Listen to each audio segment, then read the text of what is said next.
Baik, Assalamualaikum warahmatullahi wabarakatuh. Perkenalkan, nama saya Ella Faizah di 2018 11 di sini saya akan menjelaskan mengenai proteksi sistem tenaga listrik. Nah, di sini tenaga proteksi adalah sistem tenaga listrik perlindungan pada bagian yang memungkinkan akan terjadi gangguan atau bahaya yang memiliki tujuan utama, yaitu proteksi adalah untuk mencegah terjadinya gangguan atau memadamkan gangguan yang telah terjadi dan melokalisirnya dan membatasi pengaruh-pengaruhnya, biasanya dengan mengisolir bagian-bagian terganggu tanpa mengganggu bagian-bagian yang lain. Ini menurut Hakaru tahun 1990. Nah, sistem proteksi ini mendapat kondisi abnormal dalam suatu rangkaian listrik dengan mengatur besaran-besaran listrik yang berbeda antara kondisi normal dengan kondisi abnormal.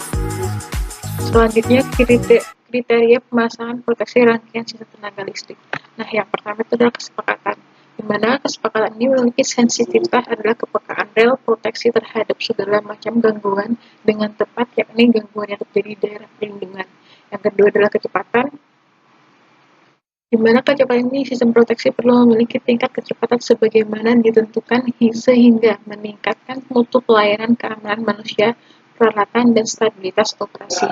Yang ketiga yaitu selektivitas dan diskriminatif, di mana selektivitas dan diskriminatif ini berarti suatu sistem proteksi harus dapat memilih bagian sistem yang harus diisolir apabila proteksi mendeteksi gangguan. Diskriminatif berarti suatu sistem proteksi harus mampu membedakan antara kondisi normal dan kondisi abnormal. Selanjutnya, keadaan reliability, di mana keadaan reliability ini suatu sistem proteksi dapat dikatakan andal jika selalu berfungsi sebagaimana yang diterapkan. Sistem proteksi disebut tidak andal bila gagal bekerja pada saat dibutuhkan bekerja. Pada saat proteksi itu tidak seharusnya bekerja. Yang selanjutnya adalah ekonomis, di mana ekonomis ini suatu perencanaan teknik yang baik tidak lepas tertentu dari pertimbangan nilai ekonomisnya. Suatu rel proteksi yang digunakan hendaknya ekonomis mungkin dengan tidak mengesampingkan fungsi. Selanjutnya, gangguan pada sistem tenaga listrik, di mana gangguan pada sistem tenaga listrik ini meliputi yang pertama faktor manusia. Faktor manusia ini faktor terutama menyangkut kesalahan atau kelalaian dalam memberikan perlakuan pada sistem. Yang kedua, faktor internal, di mana faktor internal ini menyangkut gangguan-gangguan yang berasal dari sistem itu sendiri. Misalnya, usai dipakai atau ketentuan kausan dan sebagainya, hal ini bisa mengurangi sensitivitas rel pengaman, juga mengurangi daya isolasi peralatan listrik lainnya.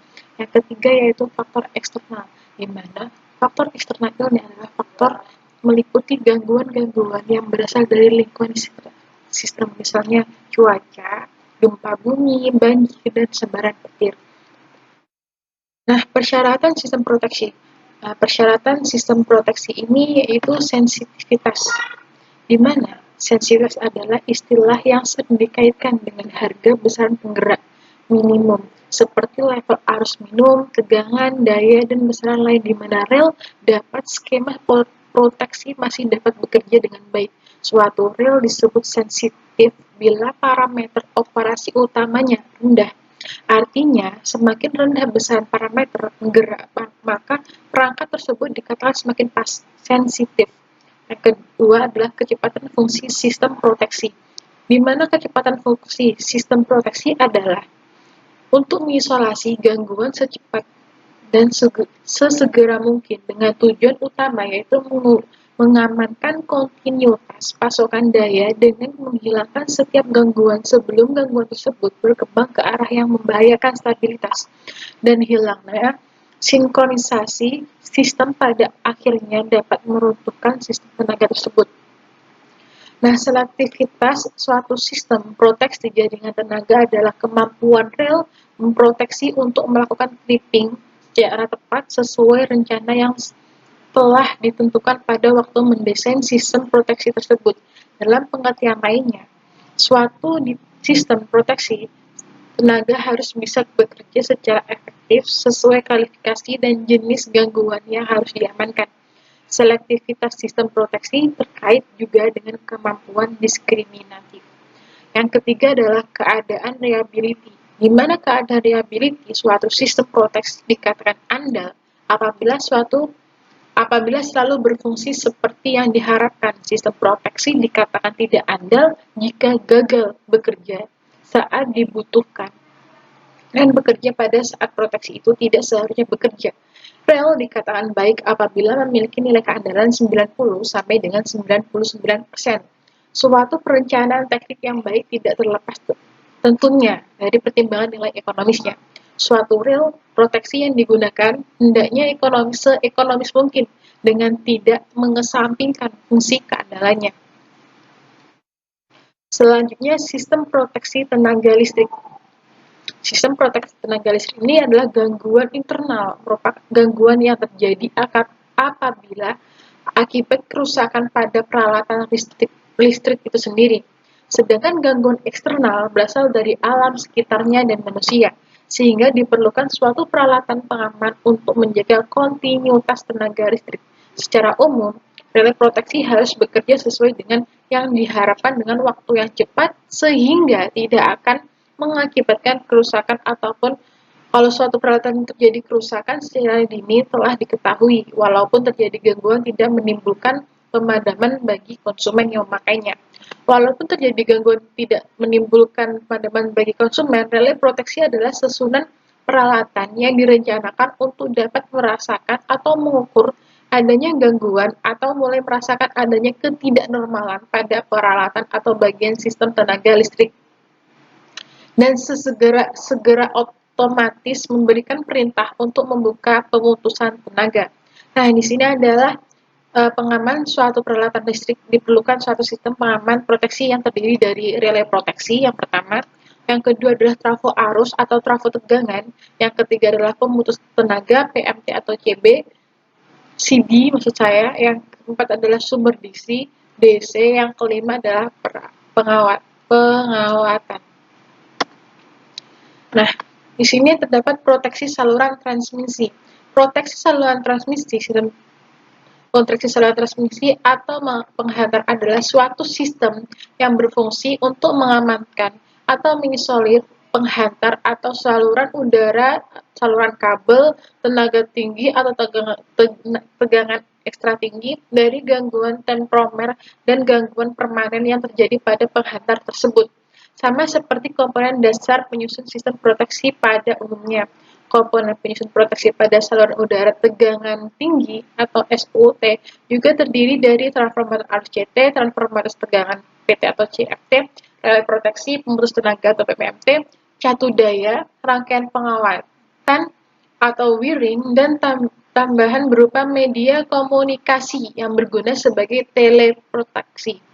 Sinyal teleproteksi ini berguna untuk mengkomunikasikan relay-relay pada ujung saluran sehingga mampu menerapkan sistem proteksi yang lebih handal dan efisien. Nah, di sini adalah pola proteksi penghantar. Di mana pola proteksi penghantar ini pada saluran transmisi, pemilihan relay proteksi dipilih sesuai dengan jenis penghantar berdasarkan panjang salurannya. Faktor yang mempengaruhi pemilihan jenis relay penghantar adalah panjang saluran transmisi yang didasarkan pada perbandingan impedansi sumber terhadap impedansi saluran yang diproteksi atau SIR. SIR menunjukkan kekuatan sistem yang akan diproteksi. Semakin kecil nilai SIR, berarti semakin kuat sumber yang akan memasok saluran transmisi tersebut. Nah, pengelompokan SIR adalah panjang saluran SIR. Nah, di sini ada panjang salurannya, ada saluran pendek digunakan sebagai pengaman utama atau main protection pada SUT atau SUTEP dan sebagai backup untuk seksi di depan. Relay jarak bekerja dengan mengukur besar impedansi Z transmisi dan dibagi menjadi beberapa daerah cakupan, yaitu zona 1, zona 2, dan zona 3. Seperti gambar di bawah ini. Relay jarak saat ini banyak digunakan pada penghantar panjang dan dilengkapi dengan relay direction Portfolio selain itu juga dilengkapi juga dengan skema teleproteksi atau TP tertentu sebagai upaya agar proteksi bekerja cepat dan selektif di dalam daerah pengamannya. Nah, pembagian zona tadi yang terdiri dari 3, zona 1 yaitu merupakan zona relay jarak sebagai proteksi utama. Jangkauan zona 1 ini mencakup sampai dengan 80%. Yang kedua adalah zona 2, relay jarak adalah proteksi yang mencakup lebih dari 80 sampai 120% dari panjang saluran transmisi antar dua gardu induk. Yang ketiga adalah zona 3, di mana zona 3 ini dengan jangkauan mencapai impedensi saluran sampai dengan dua gardu induk terjauh di depannya. Dengan waktu tunda maksimum adalah 1.600 mili-detik, proteksi cadangan jauh tidak disetel sampai memasuki daerah impedensi transformator di depannya.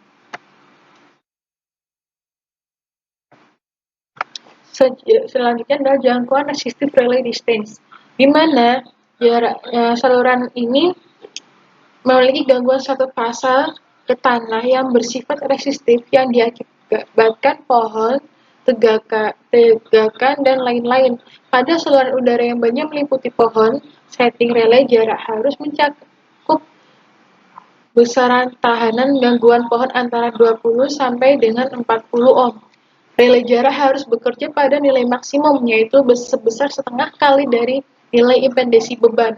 Resistive range adalah jangkauan di mana relay distance harus dapat bekerja atau pick up pada nilai impedensi yang bersifat resistif sesuai dengan setting yang digunakan. Batasan setting resistive yang diterapkan pada PLN pada umumnya adalah sebesar kurang dari 50% dari impedensi resistif beban load. Selanjutnya adalah setting relay atau DIF. Typical setting yang digunakan relay direction earth fall adalah 20-50% dari arus nominal terjadi yang mengalir pada penghantar. Besar setting dapat diperoleh dari IZ sama dengan 20% dikali dengan IN dibagi dengan ACC, CCC. Di mana IZ adalah arus setting, DFA 20% adalah konstansa setting, DFIN adalah arus minimal penghantar A, CCC adalah current capacity atau kemampuan hantar arus pada konduktor. Dipilih nilai arus terkecil antara IN atau CC.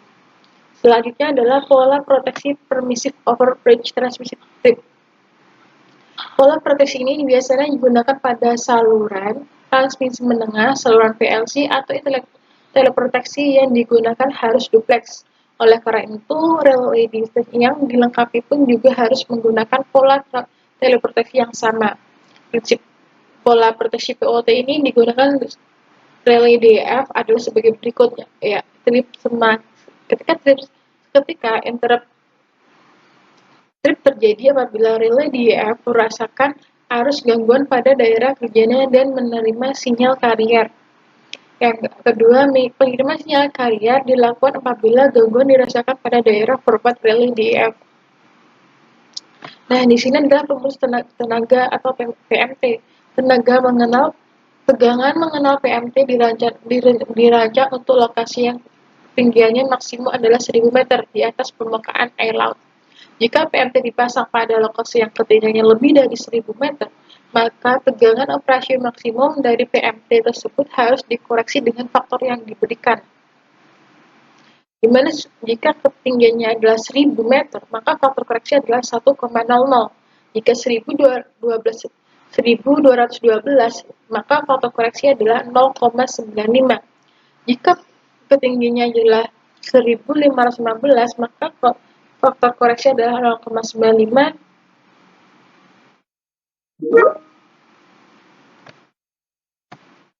Dan apabila ketinggiannya adalah 30, faktor koreksi adalah 0,80.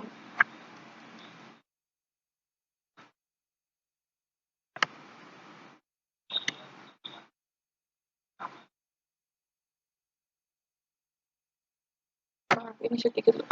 Yang selanjutnya adalah penerapan peralatan proteksi transmisi tenaga listrik.